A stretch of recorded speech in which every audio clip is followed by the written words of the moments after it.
香港有好多人都有圓肩，10個有8個都中。圓肩真係好常見，因為我哋成日低頭玩手機。你以為你自己例外？其實都係都市人嘅通病。3秒自測你有冇圓肩。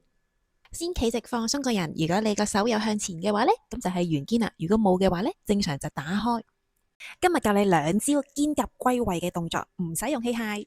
第一個動作，我哋先將隻手擺喺身體嘅側跟，跟住咧打開向外，咁你就可以睇到自己有冇向外旋個膊頭啦。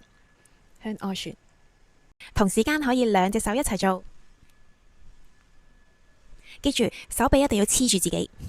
第二個動作，我哋先2隻手伸直喺背脊後邊，好似拍掌咁樣。